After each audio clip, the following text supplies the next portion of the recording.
una búsqueda casual, llego yo a encontrar un documento de Bernabé Cobo sobre los Serpes y las Huacas. Los Serpes y las Huacas es un registro sobre 41 caminos que salen de Coricancha, del Templo del Sol en el Cusco, y que se dirigen a las cumbres que rodean el valle sagrado del Cusco, donde está asentada la ciudad, y que es el origen de la civilización inca del Tahuantinsuyo, porque es en el valle al que arriba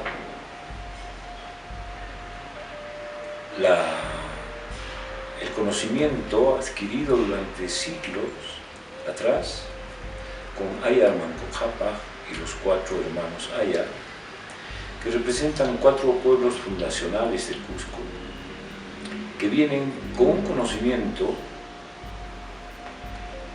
que habían concentrado de todo el saber de los pueblos del Collasuyo, de los pueblos del Tiahuanaco, y ese conocimiento tenían que transmitirlo, tenían la obligación de transmitirlo. Por eso que es en la zona de Pacarejtampo, en Paruro, se juntan estas 4 familias, clanes, ayllus, representados por Ayar Manco Cápac, el primero, Ayar Uchu, Ayar Cachi y Ayar Auca, y representan familias quechuas que guardaban cada una conocimientos en textilería, en metalurgia, en hidráulica, en botánica, y esas familias arriban al Cusco con el mito que había sido difundido años antes, acá en el valle, entre los pueblos ahuasiras, alcabizas, poques, antasayas, de que un 21 de junio, un solsticio de verano, iba a aparecer en la cumbre del Cerro Guanacauri el Hijo del Sol, vestido de oro, y que él iba a llegar trayendo el conocimiento y la medicina a los pueblos del valle. Y años después de haberse hecho esta premonición, surge un 21 de junio, un día de solsticio, en la cima del Cerro Guanacauri, con el advenimiento del sol, aparece la figura brillante del Inca. Entonces todo el pueblo, todo el valle que ya estaba esperando ese acontecimiento que había sido predicho, observan físicamente que sí, había un hombre brillando en la cumbre del cerro. Entonces así les facilitó el introducirse en el corazón, se puede decir, y en la razón de los pueblos originarios que los reciben, y empiezan todos ellos a construir lo que futuramente fue el Cusco. Descubrí que poco se sabía y poco se sabe sobre el tiempo de los incas. Entonces fui descubriendo que ese pueblo denigrado, salvaje, guerrero, que sacrificaba niños, que se los comía, pues era una invención de quienes habían dominado a este pueblo, que había una gran cantidad de libros que los cronistas habían escrito con medias verdades, que también podríamos llamarle medias mentiras. Entonces me acentré yo más en el conocimiento, descubrí que yo mismo tenía raíces andinas, de origen materno, porque de origen paterno yo soy de los conquistadores. Pedro de Candia es el primero que desciende en territorio sudamericano, en esta parte del continente. Entonces, por ese lado yo devengo de los españoles, pero claro, Pedro de Candia era de origen griego, le decían griego. Pero de parte de mi madre yo soy de Chumbivilcas, de la zona de Colquemarca, de la parte de mi abuela.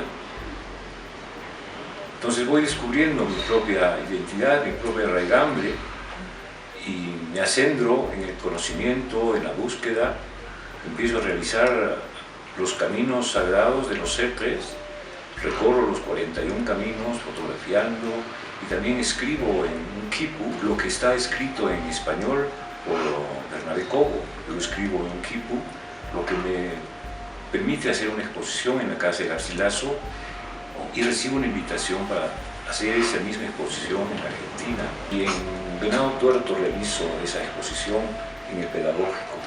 Y afortunadamente, bueno, para mí también, se quedó la muestra en Venado Tuerto, se quedó en el Pedagógico. Así voy entrando a mi interrelación con lo andino,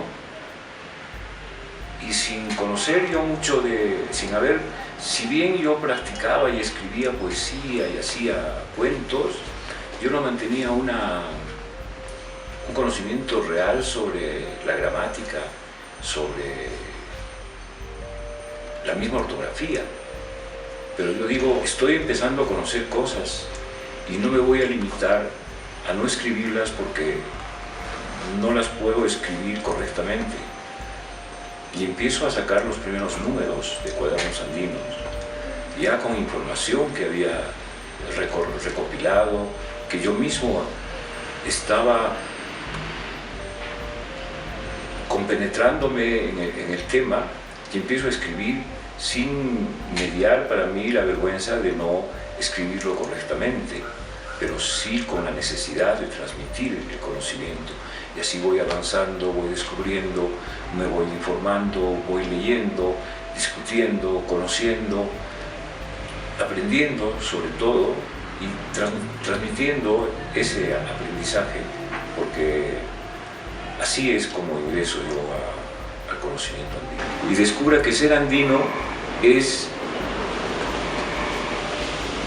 ir aprendiendo lo que había sido escondido, ir descubriendo lo que estaba cubierto por la pátina del tiempo y por la mentira de los conquistadores, por la falacia de la historia que ellos habían escrito y sobre los cargos infundados que se habían hecho a nuestra cultura en el sentido de denigrarla e invocar los más negativos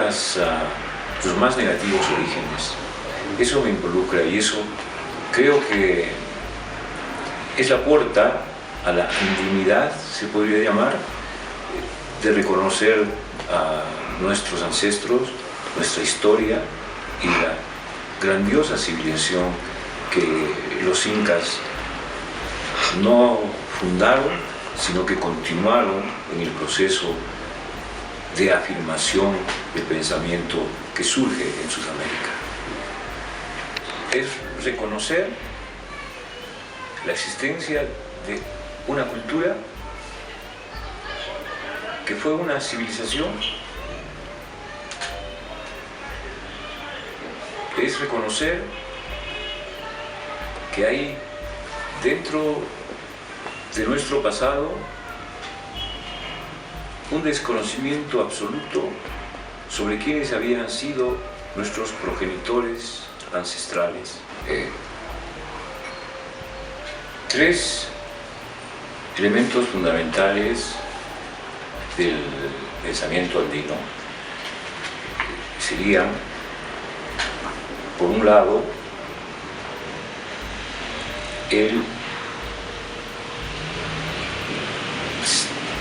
demostrar, decir, plasmar en su cosmovisión, en su filosofía, que el hombre está compuesto de tres elementos: cuerpo, alma y espíritu.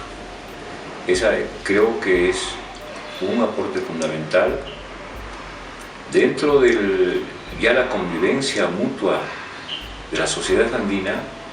Creo que es fundamental lo que los andinos llaman el aprender bien, el sentir bien y el actuar bien.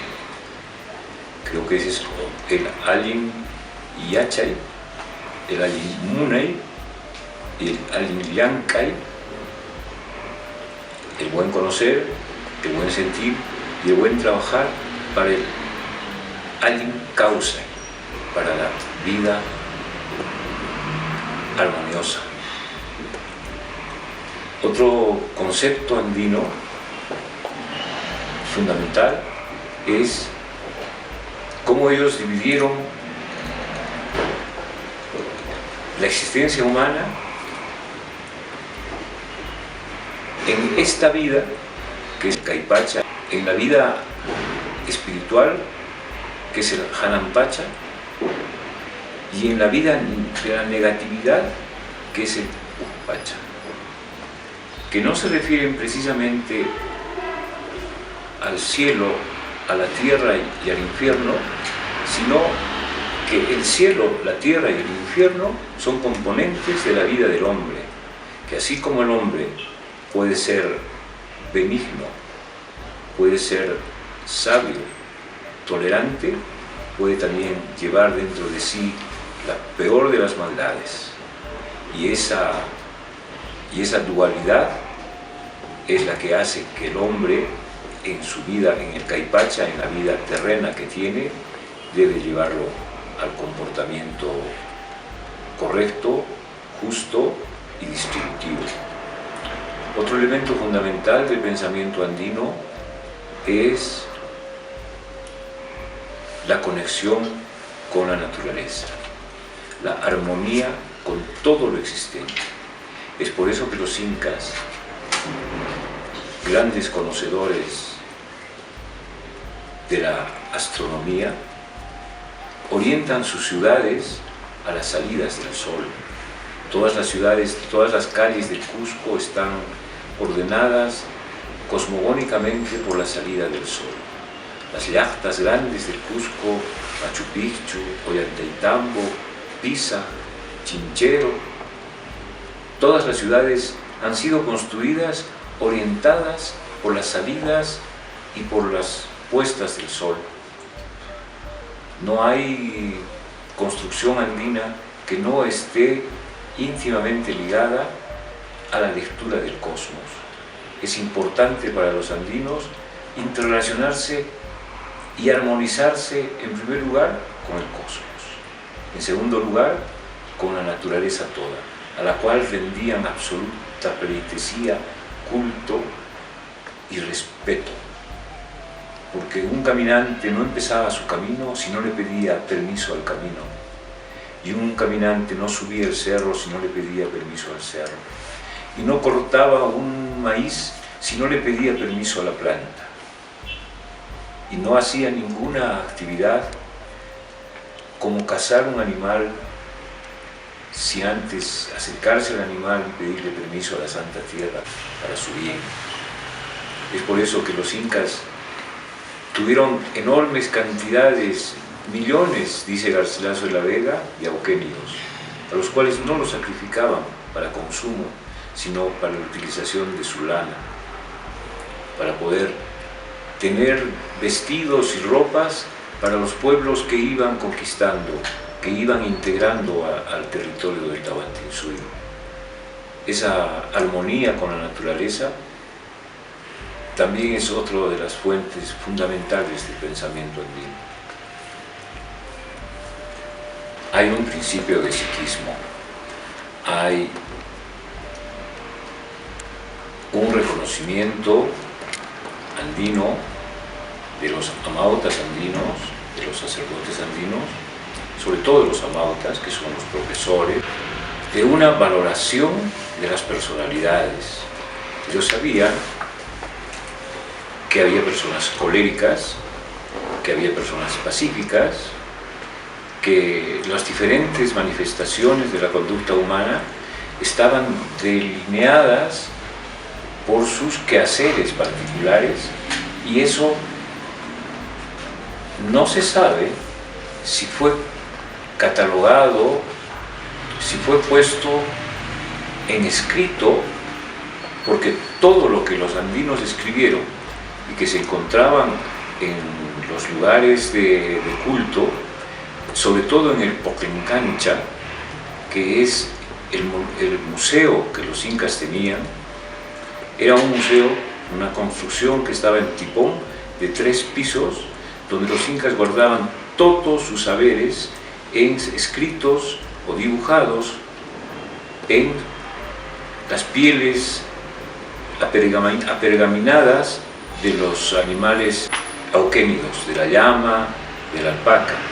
Ahí estaban registrados todos sus elementos de conocimiento, en quipus, dibujados en cleros, en tablas, puestos inclusive en elementos metálicos, todos ellos. Y conociéndose que los incas tenían sus saberes ahí, cuando los españoles llegan a conquistar Cajamarca, un grupo de españoles con centenares y miles de soldados cañaris, chachapoyas y todos los pueblos que recientemente habían sido integrados al Tahuantinsuyo por los incas, vienen al Cusco y lo primero que hacen, seguramente por orden española, es destruir el Poquen-Cancha, el museo que los incas tienen, quemar todo lo que era de conocimiento y de registro que los incas tenían de sus saberes. O sea, ya hay una intencionalidad de borrar el conocimiento. Venían con ese propósito, porque sabían ellos que estaban llegando a la cuna de una civilización, porque acá hay que ser un tanto certeros en decirle que los incas no era un pueblo aislado dentro del continente sudamericano, ni siquiera entre todo el continente. Había una interrelación de los pueblos centroamericanos con los pueblos andinos, y a la vez los pueblos centroamericanos tenían conocimiento y relación con los pueblos de América del Norte, con los pueblos navajos, sioux, de tal manera que había un eslabón constante de conocimiento. Por eso es que en el Cusco, en el norte del Perú, tenemos palabras que son de origen maya o azteca, como lambayeque, como jequetepeque, azteca.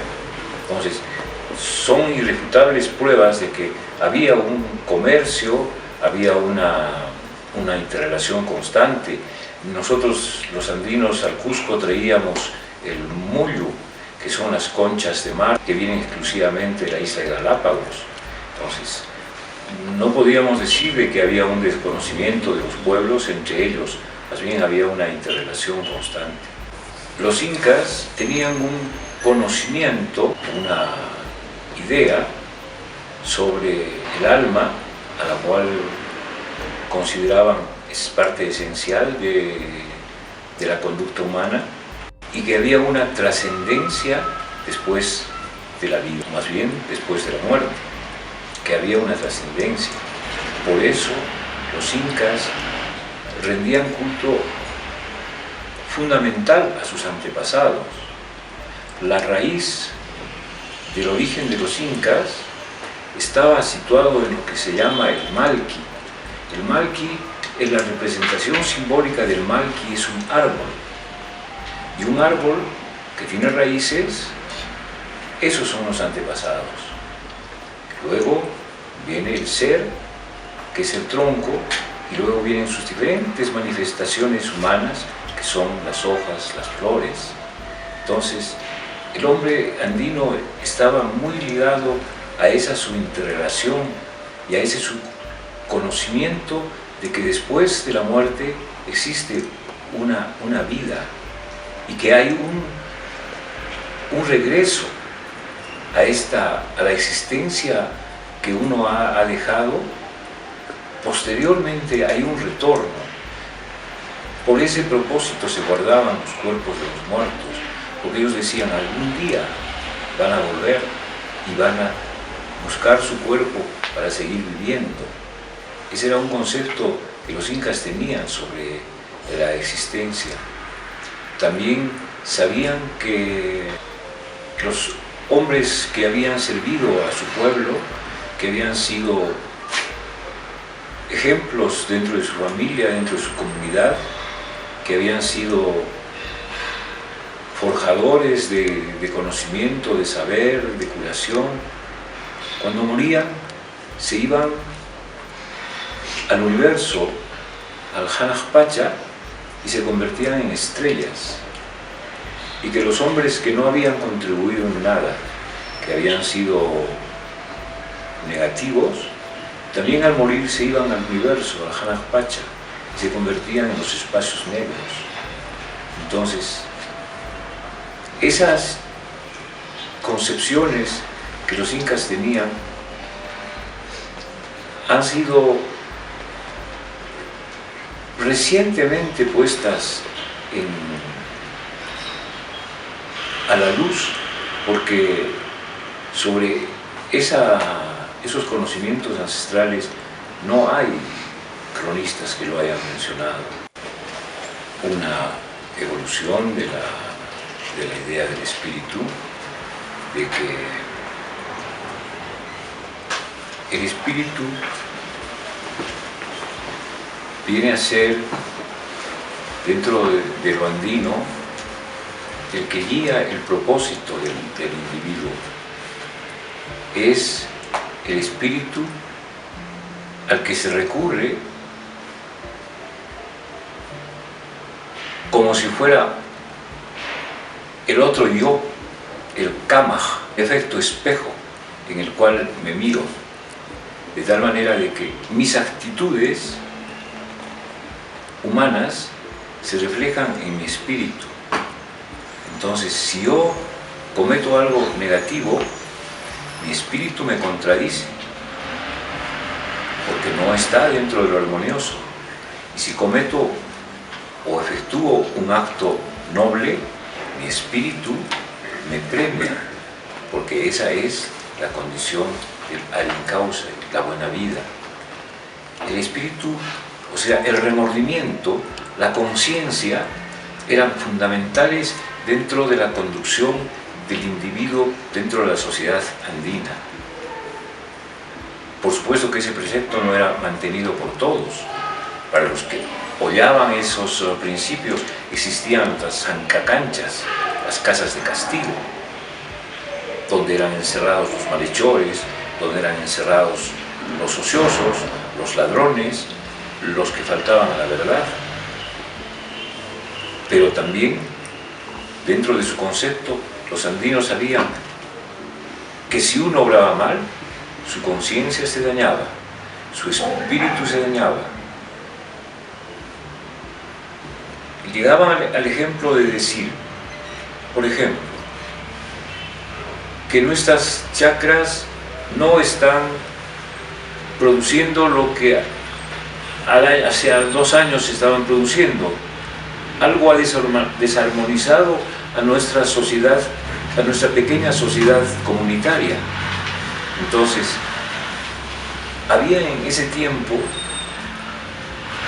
los apaches Uchuri, que eran sacerdotes que confesaban, como hacían los sacerdotes católicos, de la misma forma, confesaban las actitudes de las personas, y por ese medio descubrían que uno de los individuos de la comunidad había estado faltando a los conceptos de armonía, se estaba portando mal, de repente estaba teniendo unas relaciones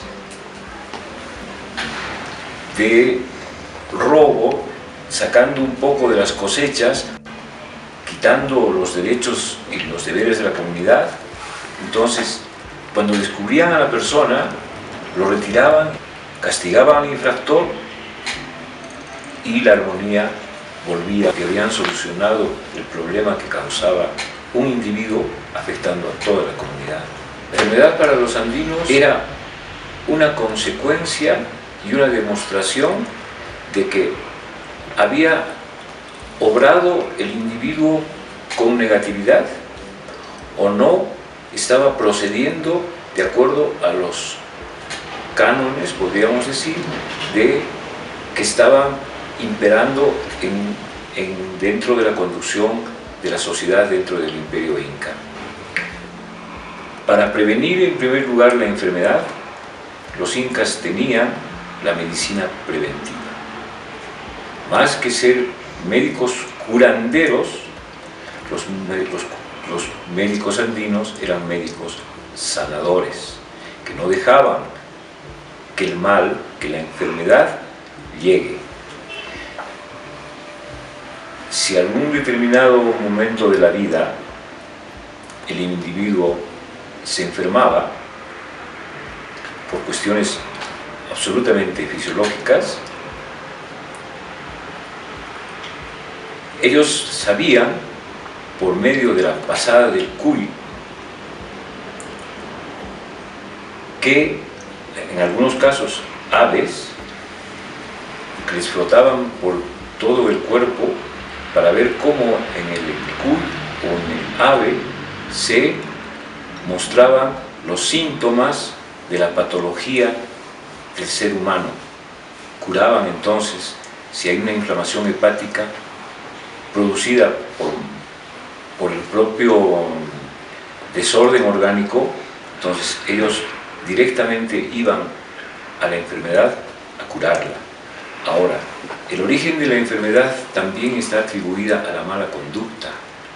Cuando una persona actuaba mal, decían, y actualmente dicen eso, estás andando en malos pasos, te van a doler tus riñones. O dicen, te estoy viendo que le estás teniendo cólera a fulano de tal, vas a ver, vas a botar bilis, te vas a enfermar del hígado. O dicen, te he visto que estás dando vueltas a esa muchacha. Entonces, si eres correspondido, vas a alegrarte, pero si no eres correspondido, te vas a enfermar, vas a ver cómo no vas a poder mover tu cuello. Y cosas así que van indicándonos de que los andinos interrelacionaban un mal con una actitud negativa que el individuo realizaba. Básicamente, hay que entender que el pueblo andino, que según los registros, sobre todo de los registros poblacionales, hablan de que el imperio del Tamantinsuyo tenía en su época de esplendor cerca de 20 millones de habitantes. De ese grupo, que era el estamento mayoritario de la sociedad, si bien era educado en sus conocimientos básicos de convivencia, de hermandad, de laboriosidad, no alcanzaban a los conocimientos que estaban reservados a los amautas, que eran una especie privilegiada dentro de la estructura andina, pero una especie de individuos que accedían a ese lugar por su conocimiento, por su capacidad. Entonces, al pueblo, cuando tenían unas enfermedades, cuando estaban enfermos, ya no fisiológicamente, sino estaban melancólicos, estaban irritados, con pérdida de razonamiento, recurrían básicamente a las plantas medicinales. Plantas sagradas como la huilca, como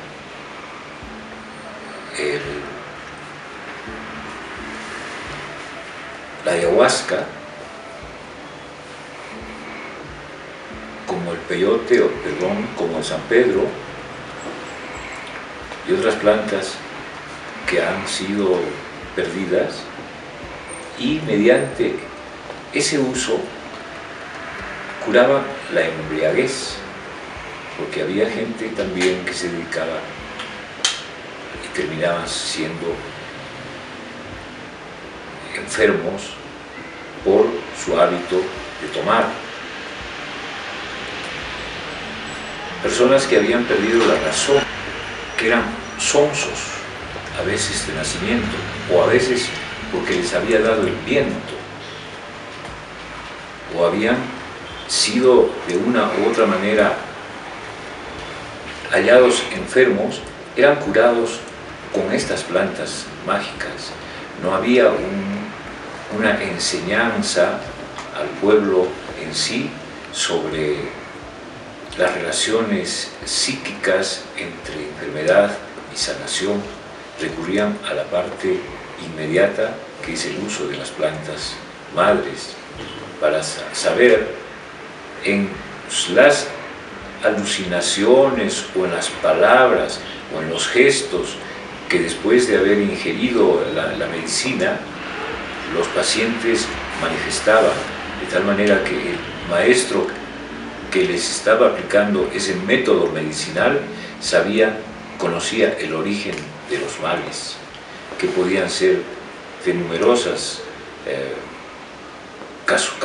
causalidades, la tristeza, la melancolía, la rabia, la envidia, los celos, que producen enfermedades,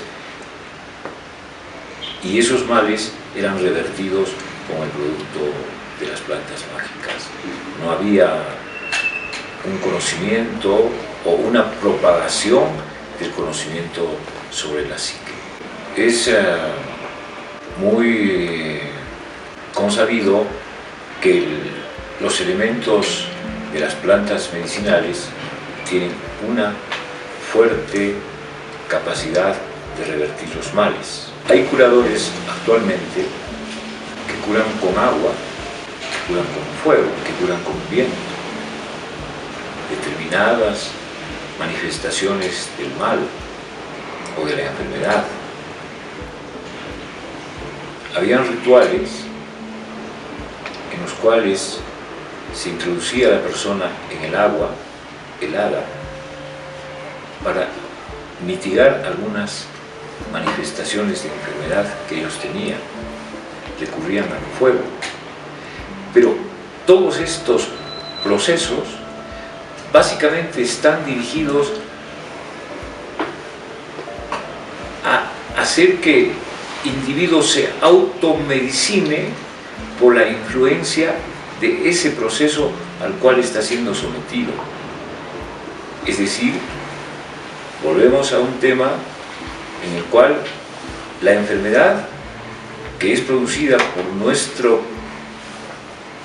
propia mente, es también desechada por nuestra propia mente. Si nos curamos, o si podemos curarnos, es porque nosotros deseamos la curación. Entonces, si deseamos la curación, en el sentido de que el maestro le dice, vamos a ver contigo, esto te va a hacer bien, te voy a llevar a este proceso curativo, del agua, del viento, del fuego, una inducción a que el individuo vaya asimilando que ese proceso es el beneficioso para su salud, si es que en realidad desea curarse, porque también si se es renuente a la curación, no hay curación que ejerza influencia, porque todo dentro de lo andino está condicionado por la mente. La mente es la gran madre. Ahora, ¿por qué curan las plantas? Por sus elementos que contienen. ¿Por qué curan los cerros? Los cerros de por sí ya es una energía más fuerte que la energía humana, porque cuando uno sube a un cerro, la influencia que recibe inmediatamente por la visión que tiene del valle, de los lugares bajos lo encumbra al individuo.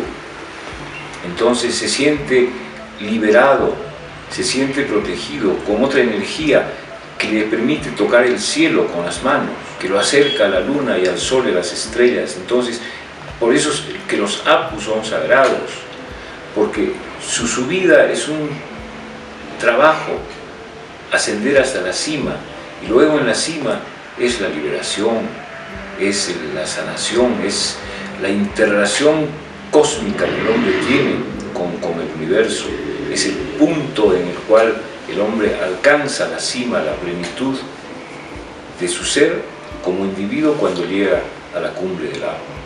Por eso era costumbre dentro de los andinos subir a los árboles, adorar a los árboles.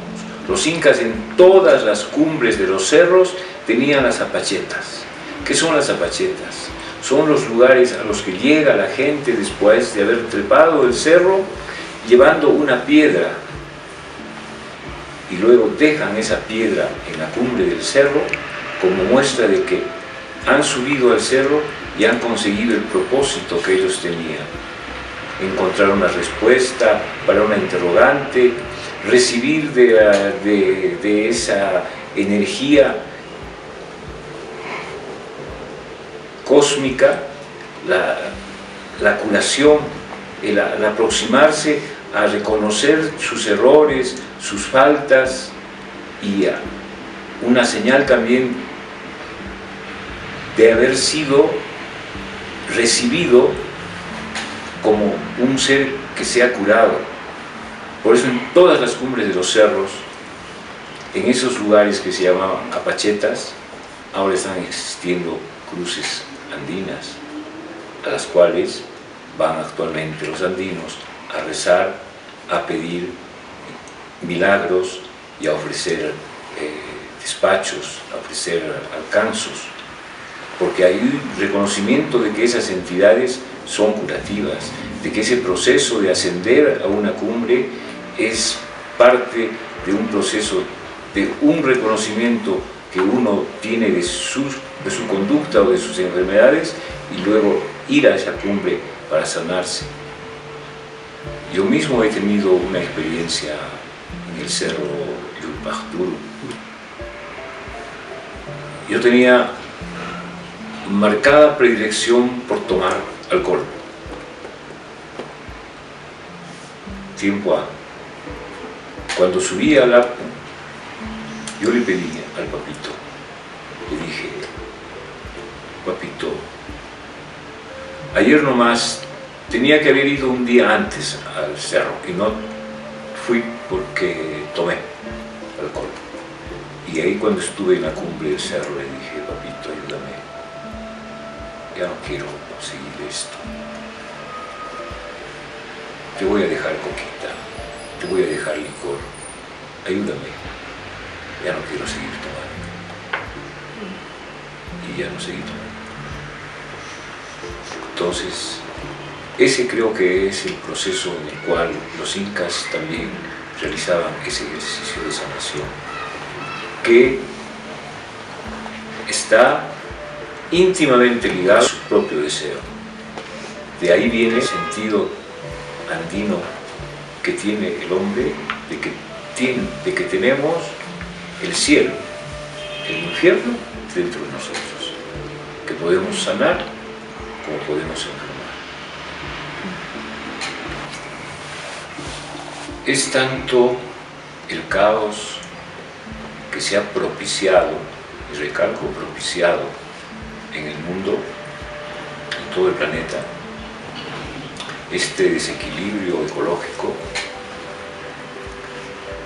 esta desarmonización entre los que tienen mucho y los que no tienen nada, no es casual, es más bien causal de una actitud, de unas energías negativas que se han juntado en pro de la destrucción del planeta. Haberlo llevado al desequilibrio casi irreversible nos abre la posibilidad de reencontrarnos con la Pachamama. Ahora que la vemos yacente, es el momento en el cual nosotros en cuerpo y alma debemos acudir a ella. Y ya no a pedir, sino a darle sanidad, a darle salud. Creo que